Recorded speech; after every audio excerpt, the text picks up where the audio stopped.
আমরা যারা সোশ্যাল মিডিয়ায় কাজ করি, তারা সচেতন বা অবচেতন মন বলেন, যেটাই বলেন না কেন, কোনো এক জায়গা থেকে চাই যে আমরা যেন এই সোশ্যাল মিডিয়া থেকে আর্ন করতে পারি। তো এইরকম ইচ্ছা থেকেই আমি লাস্ট কিছুদিন ফেসবুকের উপরে একটা গবেষণা করলাম এবং তা থেকে বুঝতে পারলাম যদি আপনার এখান থেকে আর্ন করতে হয় তাহলে আপনাকে মনিটাইজেশন অন করতে হবে। আর মনিটাইজেশন অন করতে হলে আপনাকে প্রচুর ভিউ পেতে হবে, যেটা কোনো রকম ভাইরাল না হলে সম্ভব না।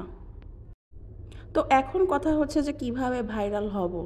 অনেক দেখলাম, দেখে শুনে বুঝলাম যে একটা মাছ ভাজির ভিডিও দিলেই নাকি ভাইরাল হওয়া যায়। আমি আসলে নিজেই অনেকগুলো ভিডিও দেখছি এরকম। তো সেই দেখা থেকে আমি নিজেও একটা ভিডিও করলাম, মাছ উল্টানোর ভিডিও দিয়ে একটু লেকচার দিলাম। দেখলাম যে না, ভাইরাল হচ্ছে না। তারপর বলল ট্রেন্ডিং টপিক নিয়ে কথা বলবেন। সেটাও করে দেখছিলাম, কোনো লাভ হয়নি, ফলাফল শূন্য। এরপর যেটা দেখলাম বলল যে হ্যাশট্যাগ ইউজ করতে, প্রচুর হ্যাশট্যাগ ইউজ করছি। কেউ বলছে অনেক হ্যাশট্যাগ ইউজ করতে হবে, সব ট্রেন্ডিং হ্যাশট্যাগ ইউজ করলে ফলাফল পাওয়া যাবে, না পাইনি। এরপরে কেউ বলল যে বেশি হ্যাশট্যাগ ইউজ করা যাবে না, খুব অল্প অল্প হ্যাশট্যাগ ইউজ করতে হবে, 4-5টা লাইক, এরকম দিয়েও দেখলাম, কিন্তু সেখানেও আমি ফলাফল পেয়েছি শূন্য। এরপরে যেটা বলল যে ছোট ছোট ফলোয়ারদের সাথে ইন্টারাকশন বাড়াতে হবে, মানে ওনাদের পোস্টে গিয়ে লাইক কমেন্ট করতে হবে। সেটাও করলাম।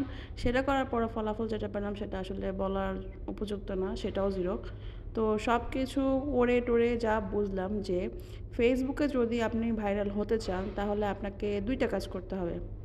একটা হচ্ছে যে ফেসবুকে এসে কোনো পাগলামি ছাগলামি করতে হবে, লাইক কিরি মাপা, অথবা বিতর্কিত কিছু করতে হবে, যেমন মুস্তাক, তিশা বা তানিশা, মিম আর নাজিম ওদের মতো। আর যদি এগুলো করতে না পারেন তাহলে আপনার কপালে আছে যে আমার মতো, অপেক্ষা করবেন, অপেক্ষা করবেন, অপেক্ষা করবেন এবং যখন ফেসবুকের ইচ্ছা হবে তখন আপনার কোনো একটা রিল বা ভিডিও ভাইরাল করে দেবেন। এরপরেই আপনি একমাত্র ভিউটা অর্জন করতে পারবেন। এছাড়া আর কোনো উপায় নেই, বিশ্বাস করেন, আমি সব অ্যাপ্লাই করে দেখছি।